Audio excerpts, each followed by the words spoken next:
नमस्कार, जोहार, सुप्रभात। आप सभी का स्वागत है आपके और हमारे YouTube चैनल एक्सेल NCIS में। आप सभी का स्वागत है।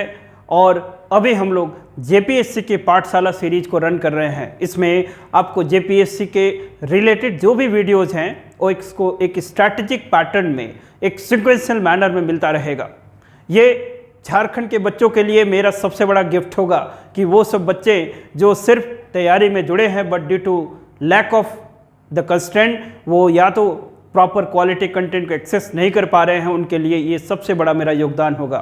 और झारखंडी होने के नाते आप सभी झारखंडी भाइयों के लिए ये सबसे बड़ा अपॉर्चुनिटी के साथ साथ हमारा ये आप सभी के साथ जुड़ाव है कि आप इस चीज़ को फॉलो करें और अपने वीडियो को एक्सेस करते हुए अपने पढ़ाई को नेक्स्ट लेवल पे ले जाएंगे। JPSC की परीक्षा होनी है और JPSC की परीक्षा के लिए कमर कस लेंगे। साथ ही साथ आपके YouTube प्लेटफॉर्म पे इस चैनल जो एक्सेल NCIS है इसको आप सब्सक्राइब कर ले, पहचान लें, क्योंकि ये चैनल हालांकि आने वाले समय के लिए इसमें ऐसे ऐसे वीडियोज़ हैं जो आपके लिए स्पेशली बनाए गए हैं। आप इस चीज़ का फ़ायदा उठाएंगे और हम लोग इस सीरीज को फॉलो करेंगे। झारखंड के स्पेशल क्लासेस के रूप में बिरसा सीरीज की शुरुआत करी गई है और उसमें आपको आपको प्रत्येक दिन वीडियोज़ मिल रहे हैं। सो कीप वॉचिंग दी चैनल, कीप फॉलोइंग दी चैनल और अपने दोस्तों के साथ शेयर सब्सक्राइब करना ना भूलें, क्योंकि ये चैनल स्पेशली डेडिकेटेड जो JPSC के एस्पिरेंट्स हैं उनके लिए बनाया गया है। इसमें आपको तमाम वीडियोज़ मिल जाएंगे। सो अभी पब्लिक एडमिनिस्ट्रेशन, लोक प्रशासन की चर्चा में जो भी इंग्लिश मीडियम के बच्चे हैं, if they want to get the entire video series in the completely English medium mode, please follow yes में जाके आप इस सेक्शन को सर्च करेंगे। यहाँ पर एक सिक्वेंशियल मैनर में orientation, max weber, introduction, scope, ये सारे वीडियोज ऑलरेडी चैनल पे अवेलेबल है, आप इसको फॉलो करें। साथ ही साथ अभी इस JPSC की पाठशाला में आपको एक सिक्वेंशियल मैनर में मिलेगा। ये क्लासेस हम लोग ऑर्गेनाइज कर ही रहे हैं। आज का जो टॉपिक है स्कोप ऑफ पब्लिक एडमिनिस्ट्रेशन, इस सीरीज का पर्पस है कि इसमें जो भी आपके सिलेबस में मेंशन बुलेट्स हैं उसके हिसाब से तैयार किया गया है। आप इस प्लेटफॉर्म के थ्रू कुछ भी ऐसे वीडियोज अभी तक आपको नहीं मिला होगा जो अननेसेसरी इधर उधर की बातें करते हैं। लोग क्लेम करते हैं कि हमारा जो चैनल है, हमारा जो इंस्टीट्यूट है वो झारखंड का सबसे इकोनॉमिकल प्राइस में, सबसे कम प्राइस में हम लोग तैयारी कराते हैं। क्वालिटी हम लोग 20, 25, 30 किताबों को पढ़ के हम लोग इस तैयारी को करा रहे हैं। लेकिन हमारा दावा है कि एक बार इस वीडियो के चैनल को आप फॉलो करो, एक बार क्वालिटी कंटेंट को एक्सेस करो और यदि हिम्मत है तो आप जो पिछला जो JPSC के क्वेश्चंस हुए हैं उसको बैठ के बना के देखिए। इतना भी आसान नहीं है दोस्तों जितना लोगों ने बना के रखा हुआ है। आपको पढ़ना पड़ेगा और उस पढ़ने के लिए आपको सही तरीके से गाइडेंस ये बहुत ज़रूरी है। हमारा एक्सेल NCIS का परिवार इस उद्देश्य के लिए लगा हुआ है। हम लोग उस पर मेहनत कर रहे हैं। हाँ, हालांकि थोड़ी जो उस क्वालिटी, एक्चुअली एक टेम्परामेंट है कि लोग यहाँ पर बड़े शॉर्ट टेम्पर्ड होते हैं। अपने लक्ष्य को छोटा न करें, अपने लक्ष्य को बड़ा रखें। जो तैयारी है सिविल सर्विसेज का वो एक बड़े लक्ष्य और एक ब्रेव लोगों के लिए बना हुआ है, तो ब्रेव बने, राइट। सो बहुत सारी बातें हैं। अभी तक हम लोगों ने ऐसा कभी भी प्लेटफॉर्म पे ये नहीं बोला है कि कोई प्लेटफॉर्म के लिए हम लोग इतनी फीस ले रहे हैं वगैरह वगैरह। हमारा प्लेटफॉर्म हमेशा काम करता है, आपसे यही उम्मीद करता है कि आप सिर्फ फॉलो करो इन सब चीज़ों को, ठीक है। तो फर्स्ट फॉलो करते रहें और आप हमारे चैनल को लाइक, सब्सक्राइब, शेयर ज़रूर करें दोस्तों के बीच में, क्योंकि हमारे लिए मोटिवेशन फैक्टर कुछ होना चाहिए, राइट। तो हम लोग आने वाले समय में हमारे ब्रांचेज ये आपके धनबाद शहर में और बोकारो के साथ साथ रांची में भी अवेलेबल होगा और यहाँ पर ऑफलाइन क्लासेस को हम लोग रोल आउट जल्द से जल्द शुरू करेंगे।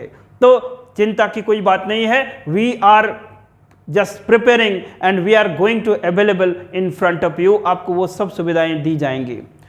There is a strategic pattern and strategic way of preparation for this civil service examinations.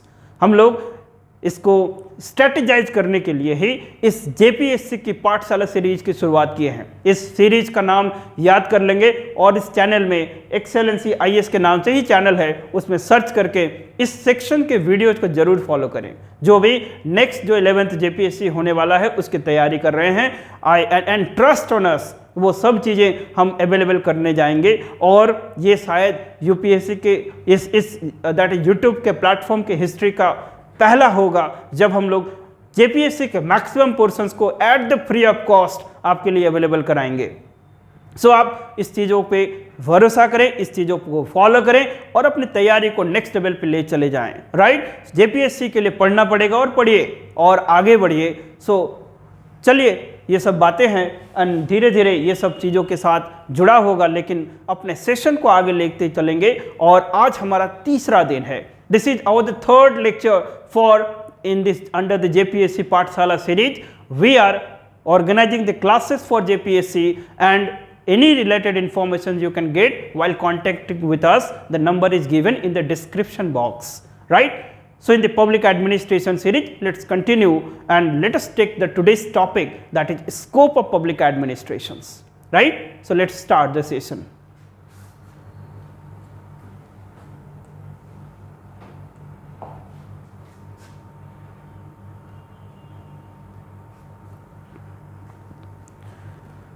So this is the topic today. आज का टॉपिक का सब्जेक्ट क्या है? The scope of public administration. UP आपका जो सिलेबस दिया हुआ है पब्लिक एडमिनिस्ट्रेशन सेक्शन का, उसमें देखेंगे कि फर्स्ट यूनिट में आपका इंट्रोडक्शन है, मीनिंग है, स्कोप है एंड सिग्निफिकेंस है। तो हम लोगों ने इंट्रोडक्शंस उसकी बात करे हैं, और in the introductions what we have seen, in the introductions what we have seen कि that we try to develop a familiarity with the subject. इसमें जो father of public administration Wilson के कुछ कॉन्टेक्स्ट को हमने शेयर किया था, and we try to understand that what is basically the public administration is. Public administration क्या था? The public administration it is an specialized activity, and in this specialized activity what is that and how we are trying to define the public administration. Last class में meaning of public administration की बात की।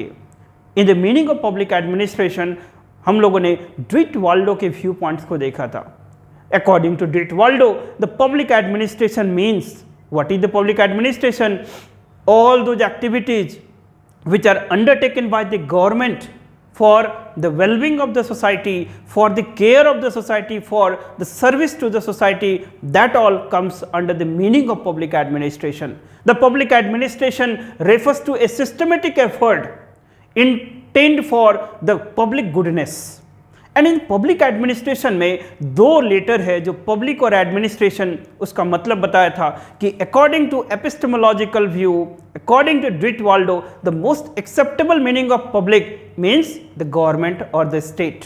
सो the ड्रिट Waldo highlighted the publicness in the public administration. So what is public administration? It is the activity. And which type of activity? It is a specialized activity. It is a complex activity which is undertaken by the government for the service to the society, for well-being to the society. So this is the public administration. But public administration, it is an organismic concept. The public administration is a dynamic concept, and public administration is what? It is the government in actions. ये बात किए थे हम लोग कि public administration क्या है. ये गवर्नमेंट इन एक्शंस है, ये visible part of the state है, ये हमें दिखता है. ये कैसा है? टेंजिबल है कि इंटेंजिबल? ये टेंजिबल एक्टिविटी है जो हमें दिखता है. सब टेंजिबल एक्टिविटी है. So thereby it is a response to the changing dynamics to the society. The society के नीड्स, डिमांड्स, ये सब चेंज होता है. And public administration in order to provide the services, in order to provide effective allocations of the values, अपने को adapt करता है, अपने को चेंज करता है. देयर बाय बहुत सारे factors, lots of factors like polity इसके एक्शनल एस्पेक्ट को डिटरमाइन करेगा, like the culture, like economy, like everything will going to define the public administration. Thereby public administration is a dynamic concept. तो ड्रिट Waldo क्या बोलते हैं? He highlighted the publicness character in public administration, but he say that just to define the public administration in one sentence or in paragraph, it would be nothing but it would be simply a mental paralysis, not an stimulation or the enlightenment. माने public administration ये response है ये dynamic concept है, ये changing profile है। इसको हम लोग एक सेंटेंस या पैराग्राफ में डिफाइन करेंगे तो क्या होगा, ये हमारा मेंटल एनलाइटनमेंट नहीं होगा, ये हमारा मेंटल ब्लॉकेज होगा, मेंटल पैरालिसिस होगा, क्योंकि पब्लिक एडमिनिस्ट्रेशन को हमको एक वर्किंग मॉडल की तरह देखना है। आगे डिफरेंट स्कूल ऑफ थॉट्स लिया था, क्यों कि हमको एक वर्केबल अंडरस्टैंडिंग चाहिए। We are a student of public administration, हमको क्वेश्चंस पूछा जाएगा पब्लिक एडमिनिस्ट्रेशन से, सो पब्लिक एडमिनिस्ट्रेशन हमको समझना पड़ेगा, देखना पड़ेगा। तो अलग अलग स्कूल्स का हमने हेल्प लिया था, जैसे कि नैरो स्कूल्स, ब्रॉड स्कूल्स ने क्या बोला कि बेसिकली पब्लिक एडमिनिस्ट्रेशन का मतलब क्या होता है, that is activities undertaken by the state and the state actors. फिर डिफरेंट स्कूल्स लिया, मैंने पोस्ट कर्व लिया, हमने पब्लिक पॉलिसी व्यू पॉइंट लिया, फिर दैट इज कॉल्ड फ्रेडरिक मॉसेर का एस्पेक्ट लिया, फिर हमने ये कुछ समझा कि public administration it is the best that it should be left undefined. लेकिन सिंपल भाषा में बोला जाएगा कि what is the public, what is the meaning of public administration, तो क्या लिखेंगे दोस्तों ना, मीनिंग का मतलब होगा कि that it is the activity, it is a specialized activity which is undertaken by the government and it is undertaken by the government for what, for the service to the society, for the well-being to the society. It is the most acceptable view of public administration, right?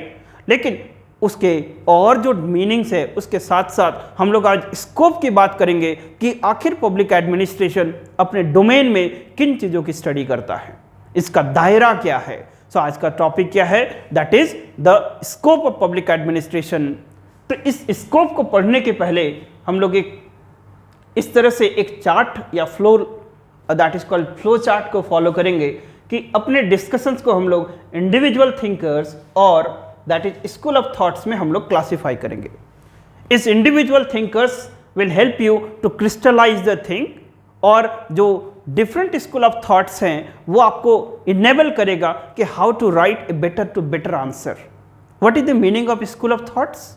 School of thoughts का क्या मतलब होता है कि basically school of thoughts एक group of thinkers के ideas होते हैं जो सिमिलर इन टोन होता है, जो सिमिलर इन ओरिएंटेशन होता है, उसको एक ग्रुप में रखा जाता है और उसको क्या बोलते हैं ना, स्कूल ऑफ थॉट्स। तो स्कूल ऑफ थॉट्स हमें इनेबल करता है while giving more and more dimensions.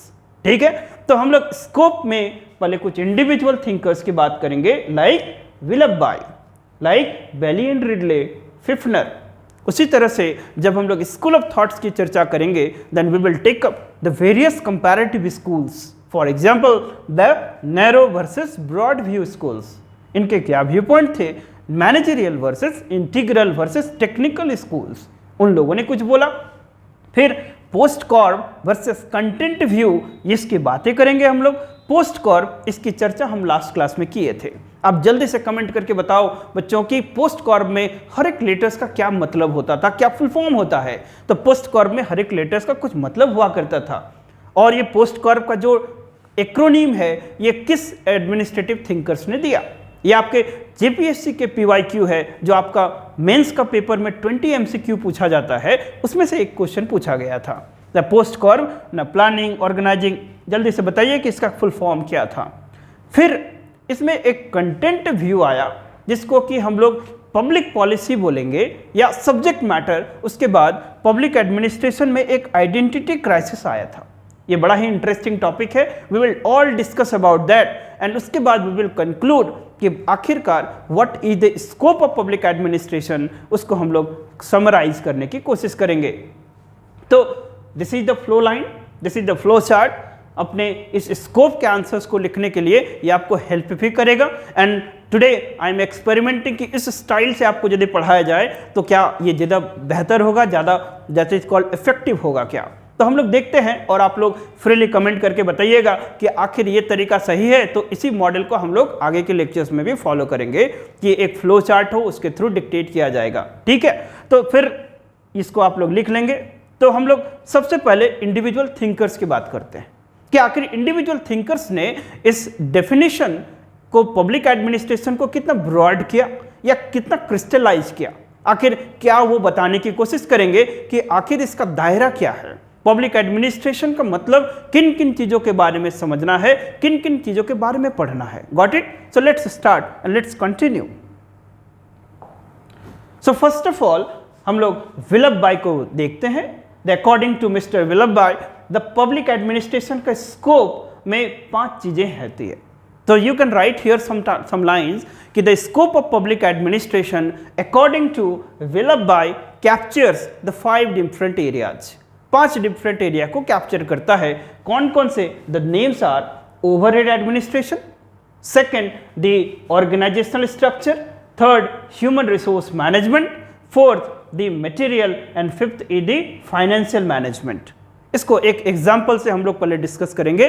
तो लेट अस अंडरस्टैंड कि विल्लभ का आइडिया क्या था। तो विल्लभ के पहले न ऑर्गेनाइजेशंस को ट्रेडिशनली हम लोग किस तरीके से दिखाते हैं, दैट इज कॉल्ड ऑर्गेनाइजेशंस के पहले इन द फर्स्ट क्लास में हमने कुछ बोला था कि जब एडमिनिस्ट्रेटिव थिंकर्स की बात किए थे तो एडमिनिस्ट्रेटिव थिंकर्स को हम लोग 2 पार्ट में क्लासिफाई करते हैं, एक क्लासिकल स्कूल्स एंड दूसरा ह्यूमैनिस्टिक स्कूल्स। ठीक है, द एडमिनिस्ट्रेटिव थिंकर्स की जब बात करेंगे कि द एडमिनिस्ट्रेटिव थिंकर्स,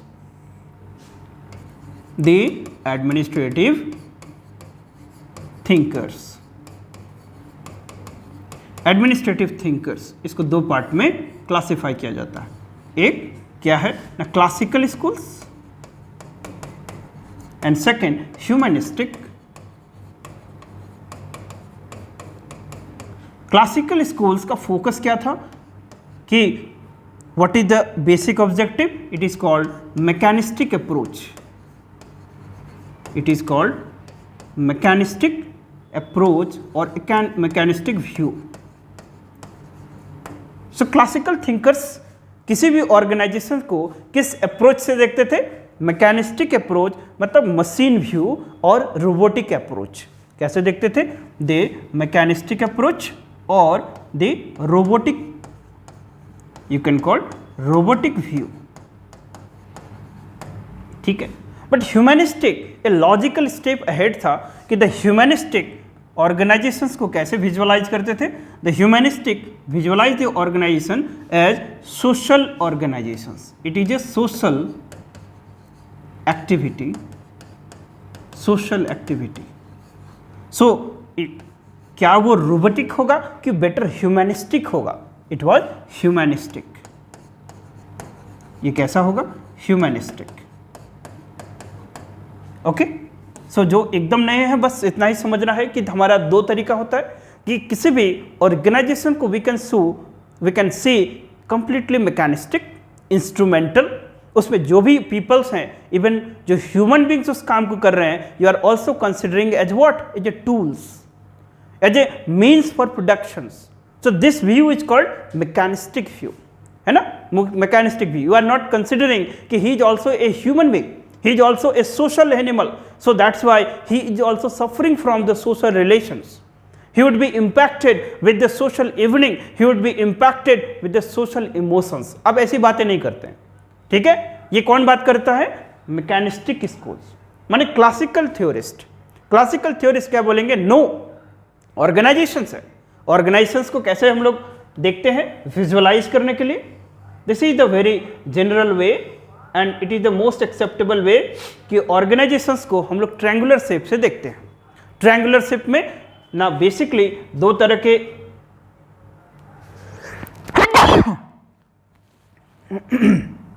सॉरी, इसमें 2 तरह के कंपोनेंट्स होंगे, एक the living components and second is the non living components. ठीक है, किसी भी ऑर्गेनाइजेशन में या तो that is called living component, मतलब ह्यूमन बींग्स वाला एस्पेक्ट होगा, या नॉन लिविंग मतलब मेथड्स, नॉन लिविंग का मतलब मशीनरी। ठीक, सो लिविंग या नॉन लिविंग होगा। किसी भी ऑर्गेनाइजेशन को विजुअलाइज करिए, जैसे विजुअलाइज करो, जैसे कि हम बात करते हैं डिस्ट्रिक्ट एडमिनिस्ट्रेशन, तो क्या डिस्ट्रिक्ट एडमिनिस्ट्रेशन ऐसा ही दिखता है, headed by A district collector या डिस्ट्रिक्ट ऑफिसर, फिर उसके नीचे hierarchy of sub divisional magistrate या सब डिविजनल ऑफिसर्स होते, फिर उसके नीचे रेवेन्यू ऑफिसर्स, इस तरह से एक हायरार्की मिलेगा आपको। So this is the pyramidal shape and triangular shape का मिलता है किसी भी ऑर्गेनाइजेशन में। विजुअलाइज करेंगे स्टेट एडमिनिस्ट्रेशन, चीफ सेक्रेटरी, फिर हायरार्की ऑफ सेक्रेटरी, तो हमको एक ट्रायंगुलर शेप मिलेगा। सो द ह्यूमैनिस्टिक और क्लासिकल्स में बेसिक पॉइंट क्या है कि every point is nothing but every point is a tool. ठीक है, हर एक पॉइंट का एक टारगेट है और उस टारगेट को अचीव करना है। देखिए किसका व्यू पॉइंट है, क्लासिकल मैकेनिस्टिक। यहां पर सिर्फ एक ही फैक्टर है, व्हाट इज द मनी, है ना, मनी इज ओनली फैक्टर। लेकिन मनी के बियॉन्ड होता है, उसको हम लोग क्या बोलते हैं, ह्यूमनिस्टिक फैक्टर्स। तो ह्यूमनिस्टिक माने लेटर ग्रुप ऑफ थिंकर्स आए, वो बात करते थे। इन क्लासिकल स्कूल्स में एक थिंकर था जिसका नाम क्या था, ग्यूलिक एंड उर्विक। ठीक है, ग्यूलिक एंड उर्विक। जो फर्स्ट क्लास से हैं वो समझ रहे होंगे कि ग्यूलिक एंड उर्विक क्लासिकल थिंकर्स थे और इनको किस नाम से जाना जाता था, स्ट्रक्चरलिस्ट। स्ट्रक्चरलिस्ट बोला जाता था। स्ट्रक्चरलिस्ट का मतलब कि जो फर्स्ट ऑफ ऑल किसी भी काम करने के पहले वो ड्रॉ ए प्रॉपर स्ट्रक्चर, है ना, you come out with A proper planning. इसलिए स्ट्रक्चरलिस्ट बोलते थे कि दे ऑलवेज से कि नो, कोई भी एक्टिविटी है, उस एक्टिविटी को करने के पहले you first make a plan. उस प्लान के अकॉर्डिंग अपने जो रिसोर्स अवेलेबल हैं उनको ऑर्गेनाइज करो, एंड जो टाइम अवेलेबल है उसके अकॉर्डिंग अपने को मैनेज करो, and then you will can the chances to get success. So this is the classical viewpoint, right? तो Gulick and Urwick they were referred as structuralist, क्योंकि उनके एंटायर थ्योरी का focus area क्या था ना, स्ट्रक्चरल ऑर्गेनाइजेशंस में structural arrangement होना चाहिए। सीनियर सबऑर्डिनेट के बीच में एक प्रॉपर रिलेशंस होना चाहिए, एक प्रॉपर चैनल ऑफ कम्युनिकेशंस होना चाहिए, and they call it scalar chain, माने लाइन ऑफ कमांड्स। ये सब बातें करें हैं, राइट। सो अभी हम लोग विल्लभ पे फोकस करेंगे। विल्लभ व्हाट इज से कि जो पब्लिक एडमिनिस्ट्रेशन आखिर किसके बारे में स्टडी करता है, इसका दायरा क्या है ना। किसी भी ऑर्गेनाइजेशंस में ये 5 चीजें होती हैं, लाइक ओवरहेड एडमिनिस्ट्रेशन। तो हम लोग एक ऑर्गेनाइजेशंस को कंसिडर करेंगे, तो इस ऑर्गेनाइजेशंस में द ओवरहेड एडमिनिस्ट्रेशन का क्या मतलब होगा। ओवरहेड एडमिनिस्ट्रेशन का मतलब the overall the structure, what type of the relationship between the higher authority and the lower authority would be there. ये organizations as a whole, as a supervisory unit कैसे काम करेगा. So this is all about overhead administration. Now administration, the public administration का scope क्या है, organizations के all activities, all supervisions, organizations के all relations के बारे में study करना है. उसके बारे में the scope उसको capture करता है. Second, the organizational structure. The organizational structure से प्रॉपर मीनिंग है कि what type of relations between superordinate and subordinate. ये सुपर ऑर्डिनेट और सबऑर्डिनेट टर्म को समझिए कि let us take decision organizations. ठीक है, decision organizations, and in this organizations अलग अलग पोजीशंस पे अलग अलग अथॉरिटी, अलग अलग पर्संस ऑक्युपाई करता है. देख रहे हो कि किसी भी ऑर्गेनाइजेशंस में डिफरेंट हायरार्की होता है, जिसको क्या बोलते हैं, the different levels of authority and responsibility. और जो हायर द अथॉरिटी उसको हम लोग क्या बोलेंगे, सुपर ऑर्डिनेट और सुपीरियर. और lower the authority, lower the rank, उसको क्या बोलेंगे, सब ऑर्डिनेट. उसको बोला जाता है द सब ऑर्डिनेट. ना सुपर ऑर्डिनेट एंड सबऑर्डिनेट एक दूसरे के साथ कम्युनिकेट कैसे करते हैं, through some line of commands. There is what, line of commands. They can not violate this line of command. और ऑर्गेनाइजेशंस में क्या सिर्फ एक ही लाइन ऑफ कमांड होता है, no, more than one line of command. There is a wave of line of commands, right. So इस complete wave को क्या बोलेंगे हम लोग, scalar chain. Technically what you call, this is called scalar chain.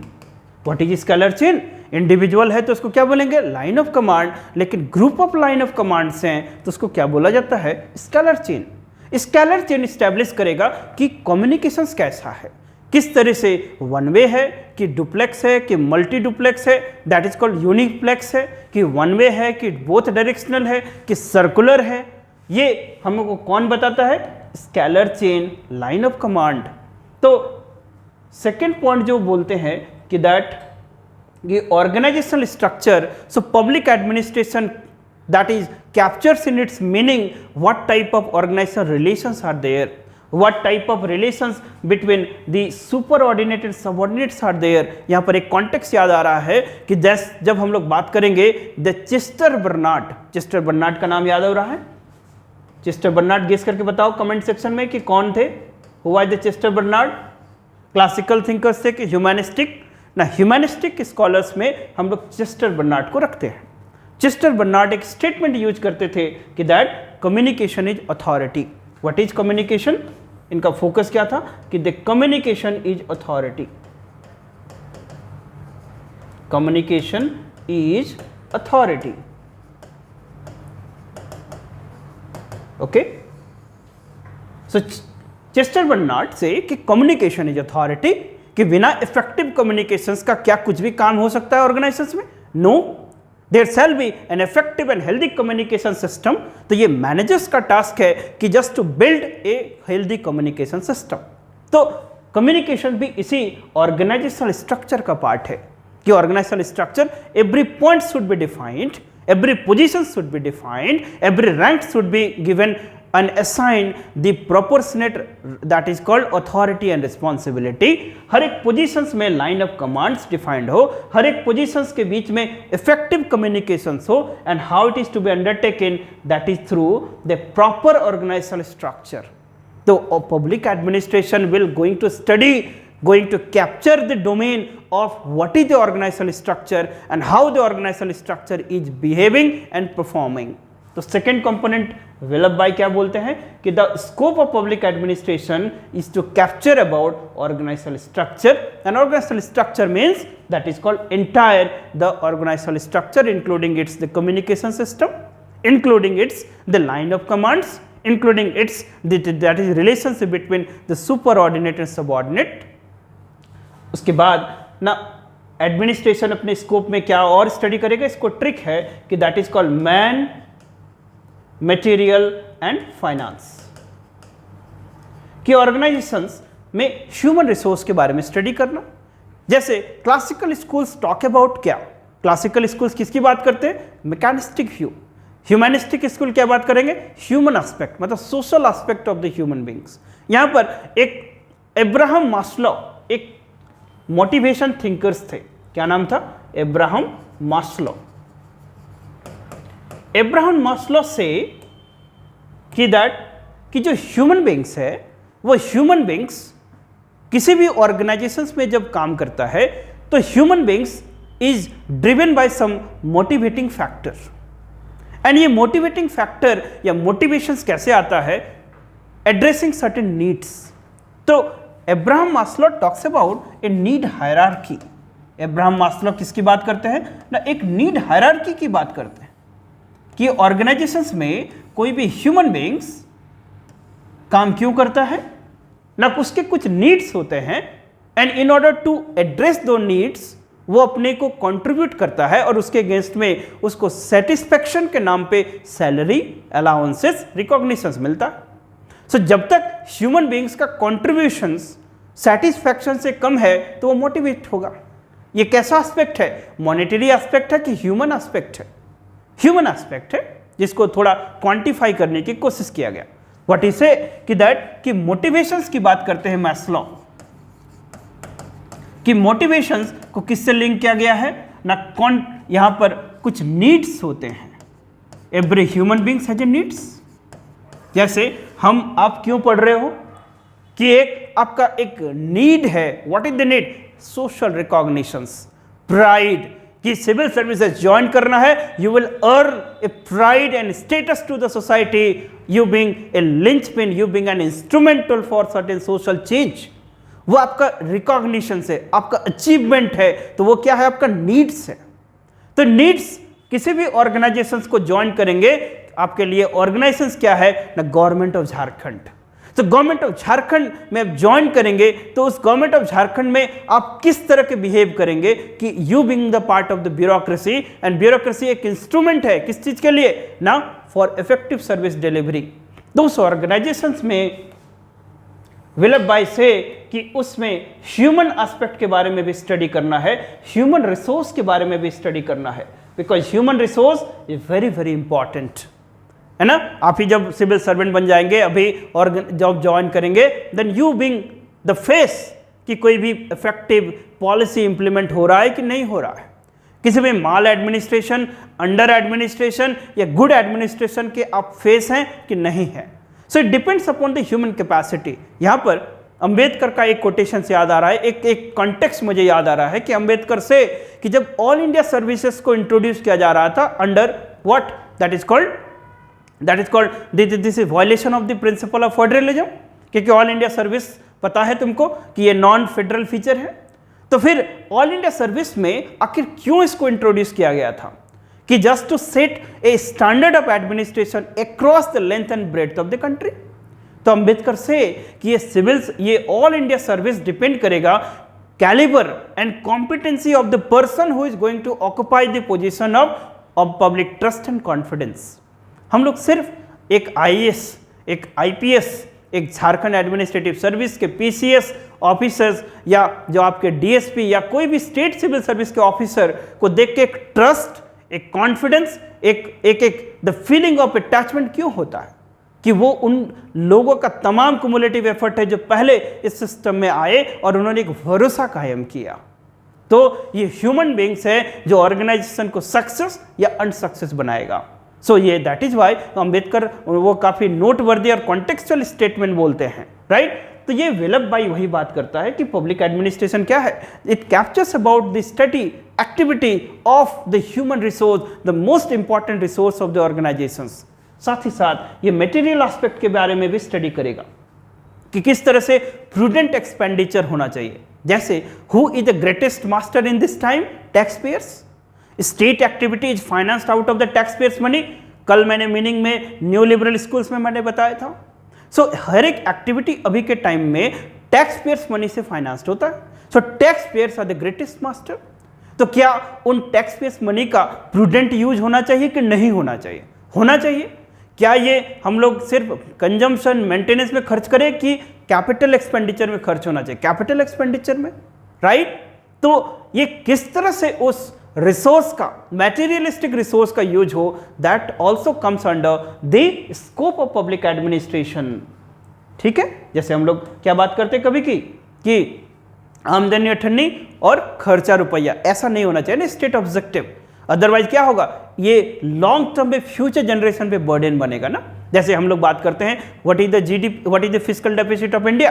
Fiscal deficit अभी कितना है, that is around 5.9% इस साल का सेट किया गया है।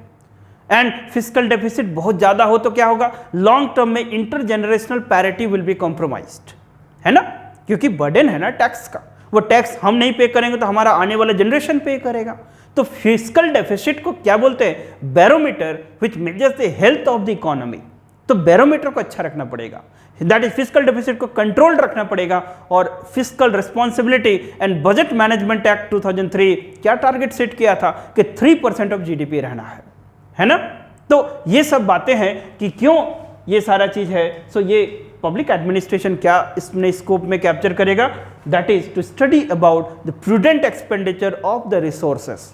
सही है, सही बात। आगे बढ़े, द फाइनेंशियल मैनेजमेंट की बात है। द फाइनेंशियल मैनेजमेंट अच्छे से होना चाहिए क्योंकि फाइनेंशियल मैनेजमेंट सब कुछ डिटरमाइन करता है।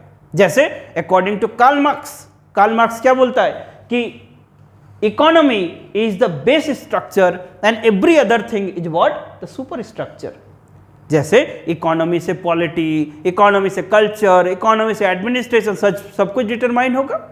जैसे हम लोग बोलते हैं कि जीएसटी कंपनसेशन के चलते स्टेट को कहीं ना कहीं लॉस हुआ। क्यों? जस्ट इन द एक्सपेक्टेशंस कि जीएसटी कंपनसेशन मिलेगा। जीएसटी रोल आउट के बाद बहुत सारी स्टेट गवर्नमेंट ने अपने जो टैक्स पूल, उनके जो टैक्सेस को सब्ज्यूम कर लिया जीएसटी में। और चूंकि जीएसटी कंपनसेशन टाइम से नहीं मिला, सो जो policies, planning of the state government कहीं ना कहीं ऑटोनॉमस और कहीं ना कहीं इससे इंपैक्टेड हुआ। तो लॉन्ग टर्म में इसका बेनिफिट है कि नहीं, इसका डिमेरिट है कि नहीं। सो फाइनेंशियल एडमिनिस्ट्रेशन अच्छा होना चाहिए। तो ये भी कौन कैप्चर करेगा ना, स्कोप ऑफ पब्लिक एडमिनिस्ट्रेशन में आएगा। तो इन शॉर्ट अकॉर्डिंग टू विलब भाई, what is the scope of public administration? Scope of public administration captures that include the study about or it captures the 5 important areas. Number 1, the overhead structure. Number 2, the organizational structure. Number 3, the study about the management about man, material and finance, that is human resource, the material expenditure, prudent expenditure of the resources and the financial administration. ये financial administration एक bright बिगर topic है, उसको अलग से हम लोग चर्चा करेंगे, ठीक है। तो ये विल्लभ भाई का समझ में आया कि एडमिनिस्ट्रेशन, पब्लिक एडमिनिस्ट्रेशन का स्कोप क्या है। लगभग सभी चीज़ है, ऑर्गेनाइजेशंस के बारे में पढ़ना, ऑर्गेनाइजेशंस के मैनेजमेंट के बारे में पढ़ना, both the inside as well as outside. थोड़ा एक और थिंकर्स की बात करेंगे तब ये और बेहतर पिक्चर क्लियर होगा कि what the actual the scope of public administration, right. Let's say so second जो एडमिनिस्ट्रेटिव थिंकर्स हैं उनका नाम है Bailey and Ridley. According to Belly and Ridley, the scope of public administration include 4 dimensions of the organizations. In 4 dimensions को याद रखने का एक ट्रिक है, that is DNAI, ठीक है, DNAI. So the scope includes the descriptive dimension of the organizations, the normative dimensions of the organization, assumptive dimensions of the organization and instrumental dimensions of the organizations. जैसे normative का मतलब क्या होता है, literal meaning of normative, normative means prescriptive. जैसे doctor आपको prescribe करता है medicines on the basis of certain report, right. So that is called the prescriptive dimension of organisations भी है। पब्लिक एडमिनिस्ट्रेशन डायनामिक कॉन्सेप्ट है कि स्टैटिक कॉन्सेप्ट है? It is a dynamic concept.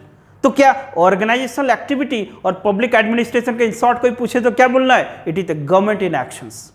Government in actions, क्या ये static होगा कभी? No, क्योंकि गवर्नमेंट जो है एक्टिविटी है, organisation is a changing activity है, सो गवर्नमेंट इन एक्शंस हमेशा चेंजिंग होगा।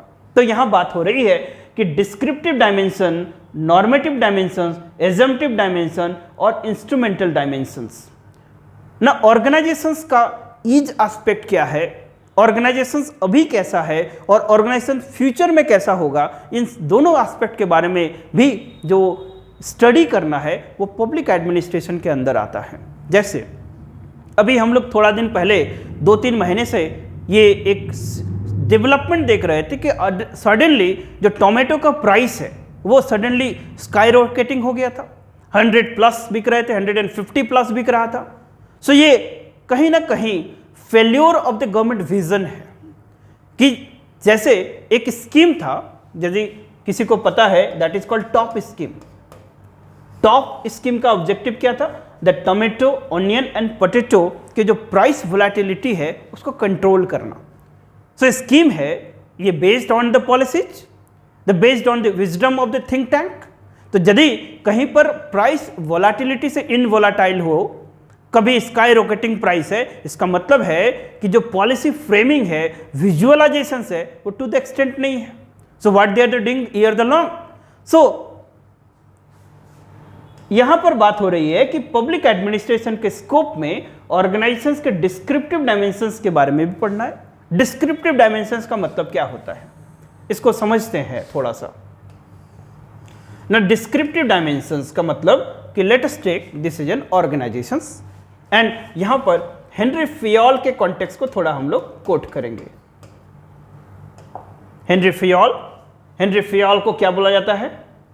ही was regarded as the father of modern science of management. Henry Fayol was regarded as the father of modern science of management. Okay, father of modern science of management, modern science of management.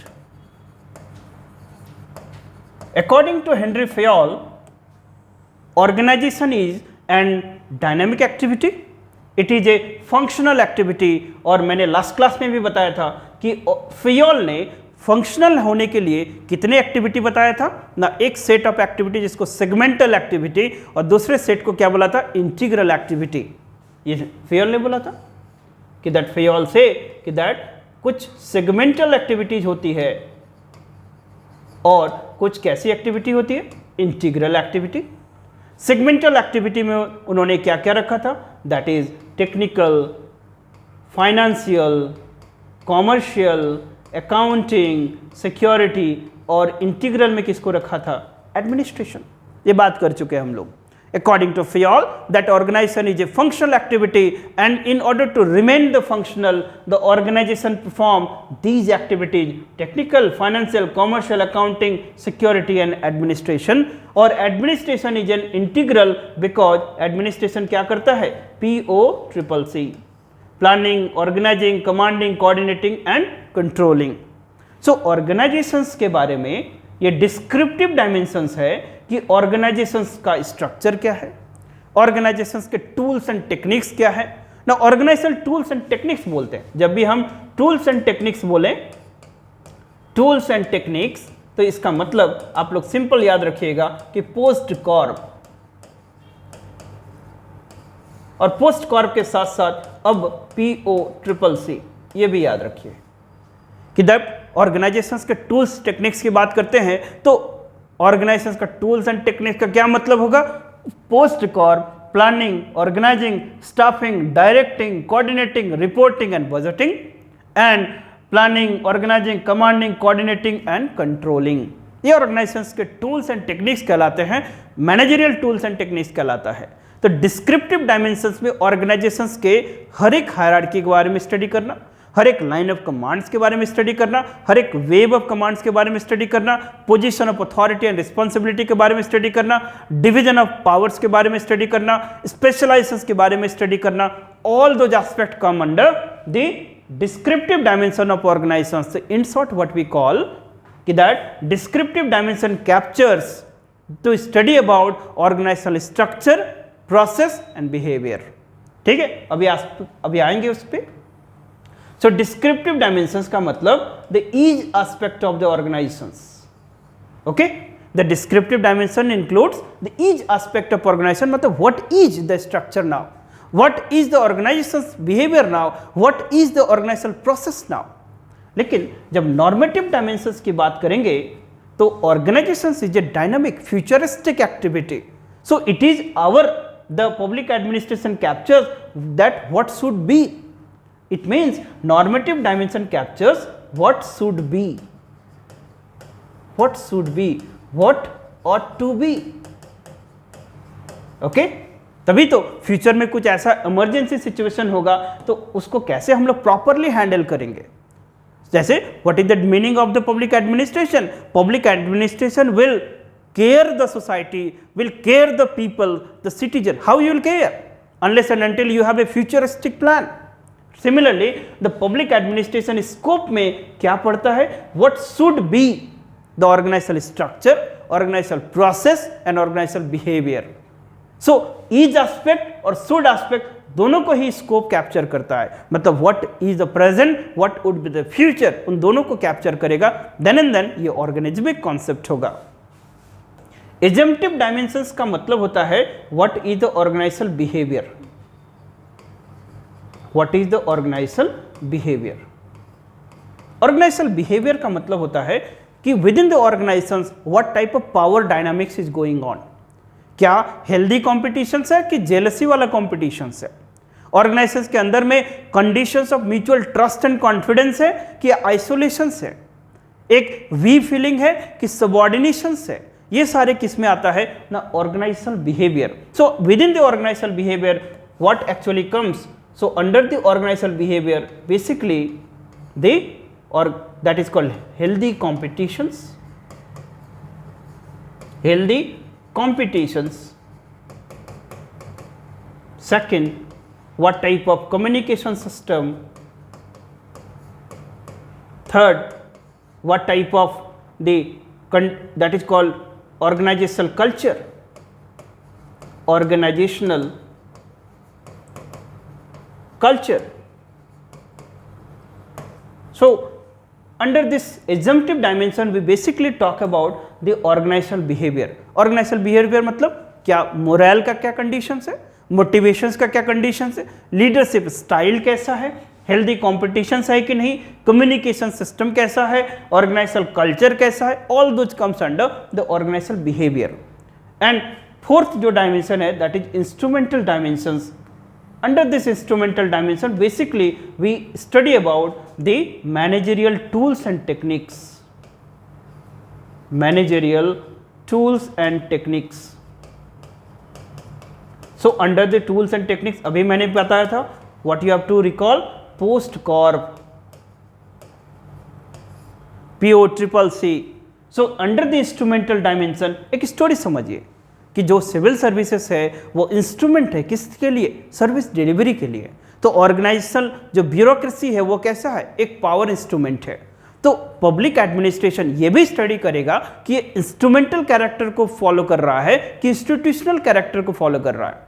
The instrumental character और institutional character में difference है।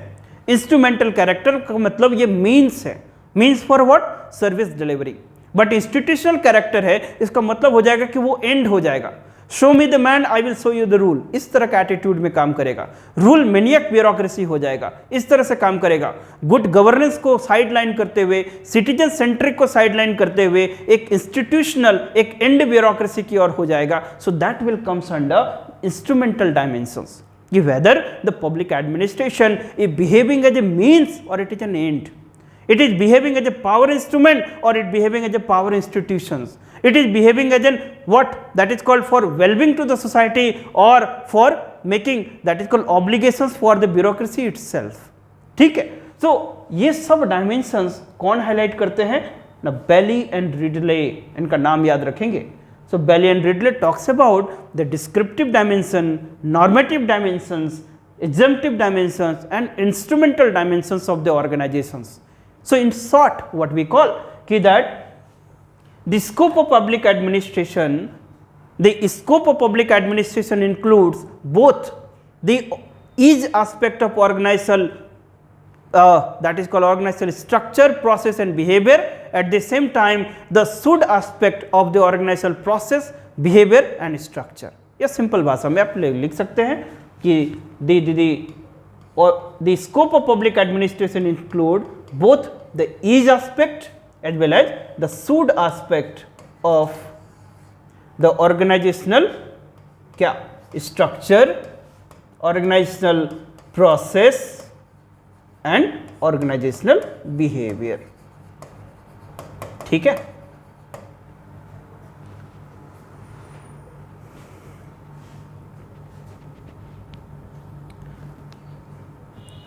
तो ये अभी तक समझ में आया, दो चीज़ समझ में आया है ना। हालांकि जो भी मेरे भाई हैं, जो भी all my brothers and sister जो भी तैयारी कर रहे हैं, do not bother about that, है ना। Just take it lightly and just take it as a class. जब आपके पास 10 या 11 लेक्चर्स आप हो जाएंगे, then you would be in a positions कि आप पब्लिक एडमिनिस्ट्रेशन को आप हैंडल करोगे। सो ऑब्जेक्टिव इज नॉट कि बम्बार्ड करना है, objective is just to teach you. कभी कभी आप सीखे भी कि पढ़ना क्या है, राइट। कभी भी इस तरह के फॉलिसी में नहीं रहना है कि कुछ भी पढ़ लेंगे तो आपका हो जाएगा।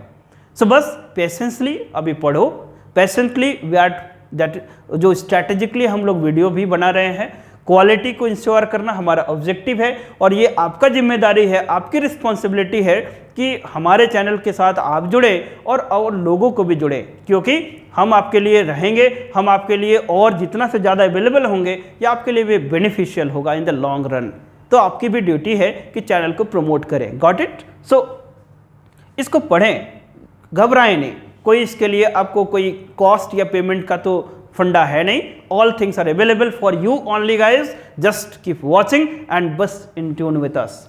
तो क्या नेक्स्ट हम लोग जो थिंकर्स हैं उनके व्यू पॉइंट्स को देखें, क्योंकि ब्रॉड पर्सपेक्टिव में पूछा जाएगा डीएस। Last year what the question been asked, it was about the meaning and the significance and just 40 marker questions था। तो 40 मार्कर क्वेश्चंस में आपको लिखना पड़ेगा। एक एस्पेक्ट है कि पेज भरना है, ठीक है, लेकिन पेज भरने के साथ साथ सब कोई तो पेज भर ही देगा। ऐसा थोड़ी ना है कि सब कोई सिलेक्शन करके पीसीएस ऑफिसर हो जाएगा। So it is your dire duty कि आपको करना क्या है, ठीक है, अपने को एनरिच करो। तो चलिए आगे बढ़ते हैं और काम करेंगे। जो थर्ड एस्पेक्ट है, तो थर्ड एस्पेक्ट में एक और थिंकर्स की बात करेंगे, दैट इज कॉल्ड विल्लबाई वेलिब रिडले के बाद कौन है अभी, फिफ्नर है। फिफ्नर बड़ा ही इंटरेस्टिंग बात करते हैं। फिफ्नर क्या बात करते हैं कि फिफ्नर बोलता है कि एक कंसेप्ट है, पहले इसको समझ लो कि public administration as a subject as well as a practice, ये दोनों है ना। Public administration as a practice की जब बात करेंगे तो ये गवर्नमेंट इन एक्शंस का मतलब होता है। क्या मैंने बोला कि पब्लिक एडमिनिस्ट्रेशन, ये पबैड दोनों ही है, एक दैट इज द सब्जेक्ट और it is as a practice. दोनों में डिफरेंस क्या है? यदि public administration as a practice की बात करें तो ये सिंपल कॉन्सेप्ट है एंड इसका मतलब है गवर्नमेंट इन एक्शंस, है ना। तभी हम लोग बोलते हैं ना कि जो एसडीएम काम कर रहा है, जो डीसी काम कर रहा है, वही क्या है? Public administration. यदि सुपरिटेंडेंट ऑफ पुलिस अच्छा है तो अच्छा है लॉ एंड ऑर्डर। तो ये सब चीजें जो हमें तुरंत दिखता है, विजिबल एस्पेक्ट, जैसे called the district education officer is working well, तो स्कूल एजुकेशन सिस्टम, जो टीचर्स ट्रेनिंग और टीचर्स के परफॉर्मेंस वो अच्छे होंगे, वो हमें दिखने लगता है कि स्कूल में किस तरह की एक्टिविटी हो रही है। सो ये गवर्नमेंट इन एक्शंस है, ये किसका पार्ट है? प्रैक्टिस का पार्ट है। लेकिन जब हम लोग इसको as a subject, as a discipline पढ़ेंगे तो क्या सिर्फ गवर्नमेंट इन एक्शंस है या beyond that? Sometime let's say कोई प्रॉब्लम है, जैसे training is a very vital topic. आपका जो टॉपिक है पब्लिक एडमिनिस्ट्रेशन में रिक्रूटमेंट एंड ट्रेनिंग, ये ट्रेनिंग कहीं ना कहीं इंडियन एडमिनिस्ट्रेशन में काफ़ी दैट इज कॉल्ड सब्जुडाइज है, अच्छे से इस पर एम्फसाइज नहीं किया गया है। ट्रेनिंग के लिए जैसे आप लोग स्किप आ जाओगे जब सिलेक्शन के बाद, तो आपको ट्रेनिंग वो कैपेबिलिटी पोटेंशियल लाता है कि आप अच्छे एडमिनिस्ट्रेटर बने। तो training is a very very important. तो किस तरह की ट्रेनिंग होगी, ये सब बातें हम लोग सब्जेक्ट में पढ़ेंगे। सब्जेक्ट में बियॉन्ड गवर्नमेंट इन एक्शंस बात की जाती है, ठीक है। सो पब्लिक एडमिनिस्ट्रेशन के दोनों एस्पेक्ट है, it is also as a discipline but it is also एक practice that is government in actions, ठीक है। छोटा सा कॉन्सेप्ट है। अभी हम लोग फिफ्नर पे फोकस करेंगे। तो फिफ्नर से कि जो पब्लिक एडमिनिस्ट्रेशन का स्कोप है वो दोनों ही चीज को कैप्चर करता है, थ्योरी और प्रैक्टिस। थ्योरी को उन्होंने बोला द प्रिंसिपल्स ऑफ एडमिनिस्ट्रेशन और प्रैक्टिस के लिए बोला स्फेयर ऑफ एडमिनिस्ट्रेशन। तो ये बेसिकली क्या है भाई? ये सब थ्योरी है और ये क्या है? द प्रैक्टिस है। थ्योरी जो हम लोग administrative thoughts, classical schools, humanistic school, जितने भी एडमिनिस्ट्रेटिव थिंकर्स थे, उन्होंने अलग अलग तरीके से ऑर्गेनाइजेशनल मैनेजमेंट, पब्लिक एडमिनिस्ट्रेशन को डिफाइन किया कि पब्लिक एडमिनिस्ट्रेशन क्या है। तो बताओ मेरे को एक क्वेश्चन का answer, who is known as the father of public administration? That is called Woodrow Wilson. उन्होंने क्या चीज दिया था बताओ? Science of administration, politics administration dichotomy. But जब हम लोग आगे चलेंगे तो टेलर की बात करेंगे। सो टेलर ने फंक्शनल फोरमैनशिप का कॉन्सेप्ट दिया था। जितने भी थिंकर्स थे लगभग सब बात करते थे सेंट्रलाइजेशन की बात, कि हायर लेवल पे डिसीजन टेकिंग पावर कंसंट्रेट होना चाहिए। लेकिन टेलर बोलते हैं कि नो, फंक्शनल फोरमैनशिप का मतलब डिसेंट्रलाइजेशन की बात करेंगे। अपनी थ्योरी में सेंट्रलाइजेशन और दोनों डिसेंट्रलाइजेशन की बात करेंगे। आगे चलेंगे ना, जब फियोल की बात करेंगे, फियोल अभी कॉन्टेक्स्ट में आया था, father of the modern science of management, तो वो फिर सेंट्रलाइजेशन की बात करेंगे। ग्यूलिक एंड उर्विक की जब बात करेंगे स्ट्रक्चरलिस्ट, तो वो बोलेंगे administration is administration, nothing public about it. कि मतलब पब्लिक एडमिनिस्ट्रेशन में पॉलिटिक्स एडमिनिस्ट्रेशन डाइकोटॉमी नहीं होना चाहिए। क्या होना चाहिए? पॉलिटिक्स एडमिनिस्ट्रेशन फ्यूजन होना चाहिए, है ना। जैसे आपका जो टॉपिक है ब्यूरोक्रेसी में कि role of bureaucracy in policy making, तो ये क्या किस प्रिंसिपल पे बेस्ड है? पॉलिटिक्स एडमिनिस्ट्रेशन फ्यूजन, है ना। ये क्या करता है कि यदि administrator, the executive, that administration भी पॉलिसी मेकिंग में इन्वॉल्व हो तो क्या होगा? बेटर अंडरस्टैंडिंग होगा, क्योंकि administration know better things about what are the merits and demerits at the grass root level. उनके यदि मेंबर्स होने से क्या होगा ना, पॉलिसी मेकिंग ज्यादा एनरिच्ड होगा। So that is why the role of administration in policy making आपका एक टॉपिक है। तो वो किस प्रिंसिपल पे बेस्ड होगा? फ्यूजन प्रोसेस, है ना। जैसे कि जो डिवीजन है वो अनडिजायरेबल है, लेकिन डेवलपमेंट के टाइम में वुड्रो विल्सन कैसे स्टैब्लिश किए? द पॉलिटिक्स एडमिनिस्ट्रेशन डाइकोटॉमी से। सो बहुत सारे प्रिंसिपल्स हैं। प्रिंसिपल आपको एग्जैक्टली हेल्प करेगा what is administration, what is organisations. लेकिन जो प्रैक्टिस वाला पार्ट है वो डिफरेंट होता है। जैसे मेनी टाइम्स जब आपको वायलेंस हो रहा है, सडनली जाना है, हैंडल करना है सिचुएशंस को, तो you do your activity on the basis of your experiences some time. तो एक्सपीरियंस के बेसिस पे करना वो किसका पार्ट हो जाता था, रूल ऑफ थंब का।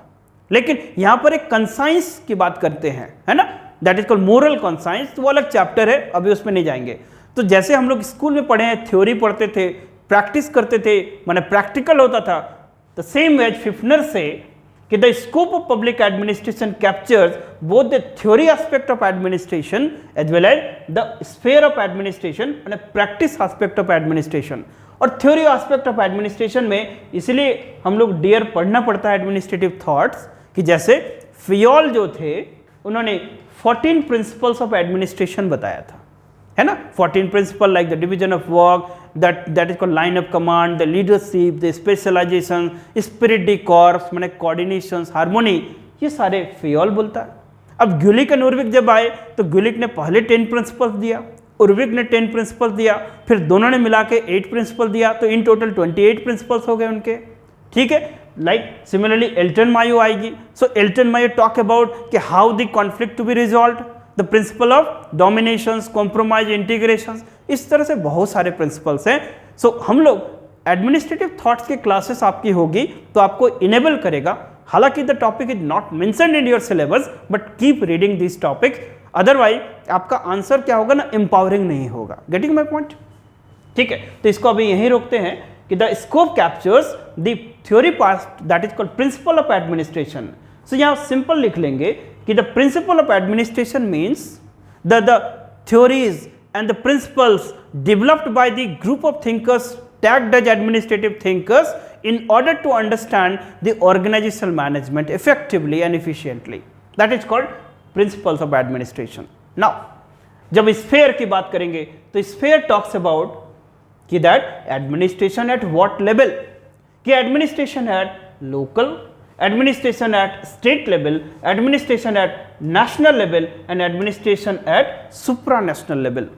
Now supranational किसको बोलते हैं, that which is more than a nation, कोई भी ऑर्गेनाइजेशन जिसका reach more than a nation है, जैसे world bank, IMF, WTO, OECD, Asian infrastructure investment bank, ये सारे सुप्रा नेशनल इंस्टीट्यूशंस है, मतलब मोर देन ए नेशंस। तो क्या अभी एडमिनिस्ट्रेशन क्या एक नेशन से ऊपर हो गया, क्या मोर देन ए नेशन है? यस। तो एडमिनिस्ट्रेशन को नेशन के ऊपर में भी क्या डेवलपमेंट हो रहा है वहां पर भी बात होगी। जैसे G20 का भी समिट हुआ, G20 मीटिंग हुआ, तो Indian administration has to also care for the that is called supra national administration as well, है ना। कोऑर्डिनेशंस की बात, अलग अलग कंट्री से बात, तो ये सारी चीजें किसके अंदर आ जाएगी, that is sphere of administration. So इसको थोड़ा डिस्क्राइब करते हैं। यहां पर लोकल एडमिनिस्ट्रेशन की एडमिनिस्ट्रेशन एट लोकल लेवल क्या होगा, तो 73rd and 74th constitutional amendment act जो पंचायती राज म्युनिसिपैलिटीज की बात करता है वो administration at local level, local level का मतलब that is village and district को लोकल बोला जाता है, ठीक। तो एडमिनिस्ट्रेशन लोकल लेवल पे क्या होगा इसके बारे में भी स्टडी करेगा। ये पब्लिक एडमिनिस्ट्रेशन का स्कोप है। State level, national level, international माने सुप्रानेशनल तो समझ में आ गया। तो administration eight which level it is also comes under scope of public administration, ठीक है। तो इसके लिए एक यहां पर प्रिंसिपल्स याद रखेंगे, कभी कभी अपने आंसर्स में यूज करना, that is called principle of subsidiarity, that is called principle of subsidiarity, principle of subsidiarity. तो आप लोग खोज के लिखिएगा कि what is called principle of subsidiarity, ठीक। तो क्या हम फिफ्नर को कंक्लूड करें, तो फिफ्नर क्या बात करते हैं कि the scope of public administration captures both the theoretical aspect of administration as well as the practice aspect of administration. It say and it is going to capture the principles of administration and at the same time that is called sphere of administration. It means the administration at which level, at the local level, at the state level, at the national level or at the supranational level. It basically trying to create an international governance as well as domestic governance. Got it? तो यहाँ तक इसको हम लोग conclude करते हैं कि जो तीन थिंकर्स थे ये हमें हेल्प किया कि जैसे that is called develop by organisational structure process behaviour man material finance की बात करता है। That is Bailey and Ridley talks about what is the organizational structure, process and behavior and what should be the organizational structure, process and behavior. फिफ्नर की बात करेंगे कि ये that is called दोनों ही practice as well as the theory की बात है। It captures the principle as well as sphere of administration. तो समझ में आ रहा है कि almost the scope of public administration captures about everything. So that is why public is what? It is government in actions, right? अब थोड़ा school of thoughts लिखेंगे, अपने आंसर्स में इसी तरह लिखना पड़ेगा आपको। सो स्कूल ऑफ थॉट्स की बात करते हैं। सो स्कूल ऑफ थॉट्स में जो पहला डिबेट है that is versus narrow versus broad school, ये मीनिंग में भी बात किए।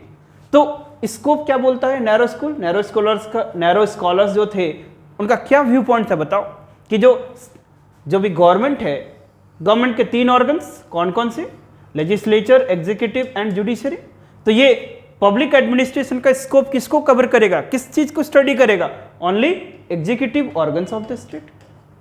लेकिन ब्रॉड स्कूल बोलेगा नो, ये सारे ट्रिनिटी ऑफ गवर्नमेंट की बात करेगा, that is legislature, executive and judiciary, तीनों ऑर्गन के बारे में स्टडी करेगा। इसका मतलब है कि narrow and broad school, according to narrow and broad school, scope of public administration captures only the activities which are undertaken by state actors. ये कौन सा ना, ओनली द स्टेट एक्टर्स, ये है public administration according to which school, that is narrow and broad school. So is it so? No, it is not so. There are non governmental organisations, non state actors. अभी के time में we talking about multi stake holder networking approach, inclusive approach. अभी के time में क्या सिर्फ सरकार की जिम्मेदारी है development? No, we as a human being we are also stake holders to the society. अभी हम लोग गवर्नेंस अप्रोच, इंक्लूसिव अप्रोच की बात करते हैं। तो सिर्फ स्टेट तक कन्फाइन करना ये कंप्लीट डेफिनेशन, कंप्लीट स्कोप नहीं है। तो यहां पर इसके आगे जब हम लोग चलेंगे तो पॉलिटिकल स्कूल आएगा। द पॉलिटिकल स्कूल से कि no, the public administration, the scope of public administration includes the study about both the government और state as well as non state actors. ठीक है, नैरो एंड ब्रॉड व्यू में इतना सीखेंगे। फिर आगे चलें तो आगे हमें मिलेगा that is called managerial versus integral school. ये इंपॉर्टेंट है, इसको ध्यान रखेंगे। और ये ऑलरेडी हमने बात कर चुके। मैनेजरियल और इंटीग्रल में फिर से फियोल को रेफर करना पड़ेगा। अकॉर्डिंग टू फियोल ऑर्गेनाइजेशंस में कितने तरह की एक्टिविटीज होती है बताओ? Technical, financial, commercial, accounting, security and administration. क्या ऑर्गेनाइजेशंस सिर्फ मैनेजरियल एक्टिविटीज के अकॉर्डिंग ही चलेगा? जैसे ऑर्गेनाइजेशंस में there are the 2 types, that is called one manager and another is called worker. Actually Fayol का ये फंडा था, क्योंकि फियोल जिस टाइम ऑर्गेनाइजेशन ये फर्स्ट फेज के थिंकर्स थे, फियोल का मेन पूरा थ्योरी किस चीज पे बेस्ड है कि मैनेजर बढ़िया होना चाहिए, है ना। मैनेजर अच्छा हो तो अच्छी पॉलिसीज वगैरह बनेगा, अच्छे डिसीजंस लिए जा सकेंगे और पूरा ऑर्गेनाइजेशन अच्छे से काम करेगा। इसलिए कभी भी फियोल ना डिसेंट्रलाइजेशन की बात नहीं करते हैं। फियोल क्या बोलेंगे? ओवरऑल सुपरविजन की बात करेंगे कि माने लाइन ऑफ कमांड्स होना चाहिए, सुपर ऑर्डिनेट सबऑर्डिनेट के बीच में एक डिसेंसी होना चाहिए, एक रिलेशन होना चाहिए, जूनियर्स फॉलो करें।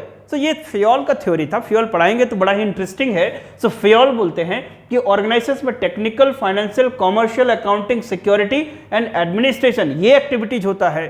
सो आते हैं वापस, मैनेजरियल स्कूल बोलता है कि स्कोप ऑफ पब्लिक एडमिनिस्ट्रेशन का मतलब just to study about the managerial part of the organisations.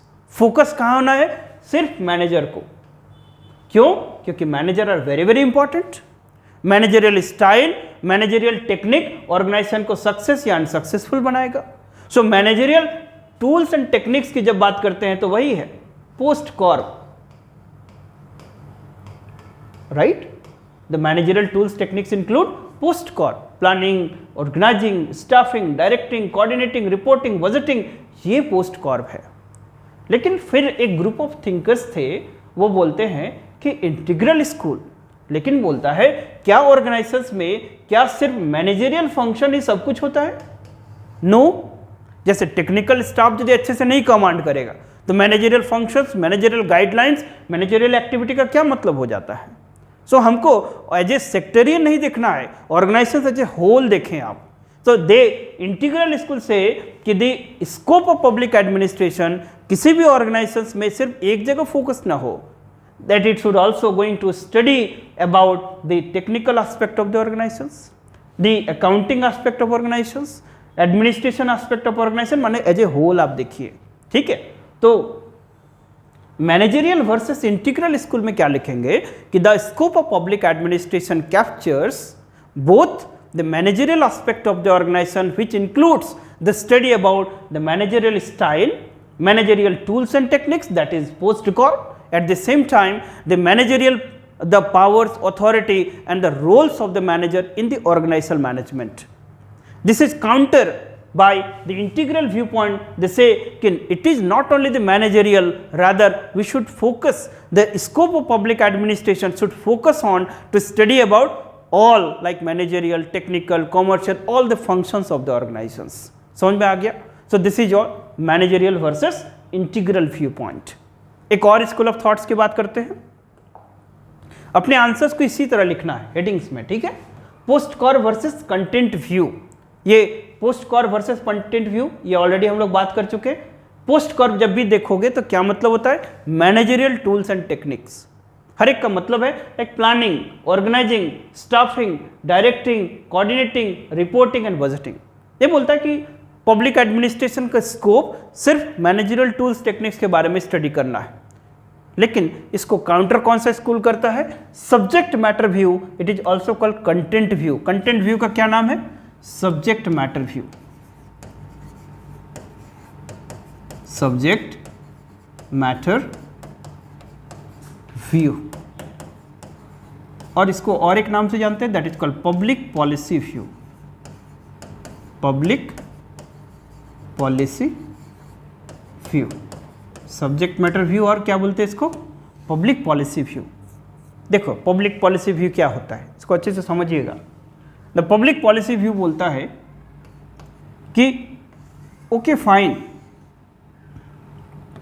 जैसे कल हम लोग मीनिंग में बात किए थे कि दो ऑर्गेनाइजेशंस लेते हैं, एक है raw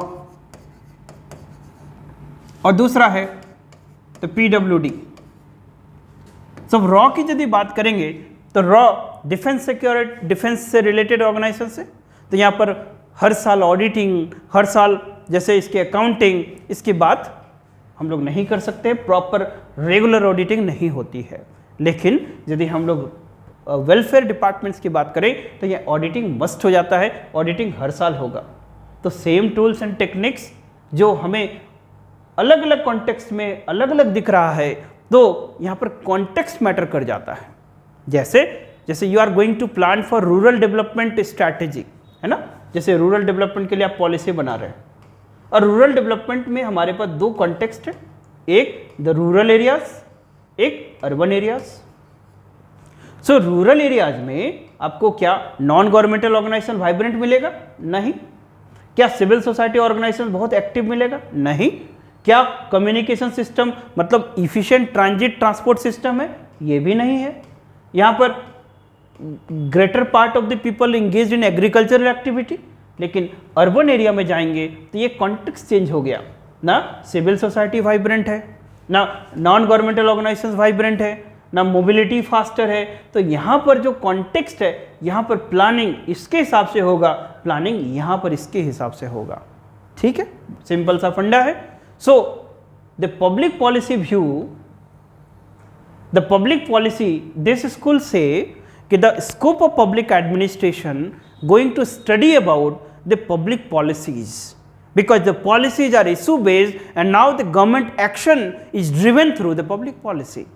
So public policy is called content view, it is called subject matter view because it is the subject matter which define the managerial tools and techniques. कि बस tools and techniques को कहाँ लगाओगे, context तो तैयार होना पड़ेगा ना, तब लगाओगे आप। ठीक, so public policy view। अब ये public policy view के साथ एक मेजर इशू क्या शुरू हो गया कि the public policy leads to the identity crisis. Identity crisis, what is this identity crisis? देखो ध्यान से कि अभी हमने क्या बात करी कि डेवलपमेंटल स्ट्रेटजी बनाना है for rural and urban areas के लिए। रूरल एरियाज के लिए डेवलपमेंटल स्ट्रेटजी बनाएंगे तो हमको वहाँ के लिए क्या क्या स्टडी करना पड़ेगा? ज्योग्राफी, वहाँ की सोसाइटी, वहाँ की इकोनॉमी, वहाँ का that is called what is called the demography, ये सारी चीज़ें पढ़नी पड़ रही है। हम लोग एडमिनिस्ट्रेशन, पब्लिक एडमिनिस्ट्रेशन की बात कर रहे हैं and we are going to study about the society, geography, polity, administration, everything. मतलब public administration it becomes a multidisciplinary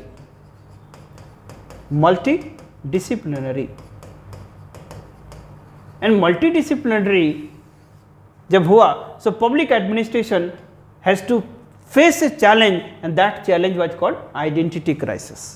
तो आइडेंटिटी क्राइसिस को समझो, बड़ा ही इंटरेस्टिंग टॉपिक है। सो आइडेंटिटी क्राइसिस हम लोग देखते हैं कि आइडेंटिटी कैसे फ्लो होता है। Identity flows from your defined domain. So public administration कभी मैनेजरियल टूल्स टेक्निक्स पढ़ रहा है, कभी सोसाइटी पढ़ रहा है, कभी ज्योग्राफी पढ़ रहा है क्योंकि इशू के लिए आपको पढ़ना पड़ेगा। सो पब्लिक एडमिनिस्ट्रेशन कभी इफिशियंसी की बात करता है, कभी इफेक्टिवनेस की बात करता है, कभी प्रिंसिपल्स की बात कर रहा है, कभी थ्योरी की बात कर रहा है। So thereby the public administration started losing its identity. So public administration में दो चीज का अटैक शुरू हुआ। दो डिसिप्लिन इंपॉर्टेंट है यहाँ पर। The public administration is attacked by the two discipline, that number one is called pol science, number two is called management science. So identity crisis में क्या दिक्कत हुई कि जो पब्लिक एडमिनिस्ट्रेशन के जो वोकैबुलरीज है, द पब्लिक एडमिनिस्ट्रेशन के जो प्रिंसिपल्स हैं, द पब्लिक एडमिनिस्ट्रेशन का जो आर्ग्यूमेंट है, वो दो डिसिप्लिन ने काउंटर किया कि दैट कि ये तुम्हारा डोमेन तो है ही नहीं। The public administration political science को क्या बोलते हैं? Mother discipline, and mother discipline attacked with aggression, aggression के साथ अटैक किया। उसी तरह से जब management science sister discipline is the discipline attacked with indifference. क्या ध्यान रखेंगे? The pol science attacked with aggression and management science attack with indifference. और ये डेवलपमेंट कब हुआ? ना 1950s के आसपास। सो 1950 के आसपास what happened? There was the identity crisis. And why this identity crisis? Because of the attack by the political science and management science. तो फिर पब्लिक एडमिनिस्ट्रेशन स्मार्ट था, पब्लिक एडमिनिस्ट्रेशन अपने को डिफेंड कैसे किया ना? उस समय के कुछ notable thinkers like Dwight Waldo, like Frederickson, for example Fredericks, है ना? सो जब the discipline is facing with identity crisis, then some of the public administration thinkers they come out with spirited defense. किस तरह के defence? they come out with spirited defense. पबैड smart answer देने वाला बोला कि भाई परेशान क्यों हो रहे हो आप कि पॉलिटिकल साइंस इसके मदर जैसा है एंड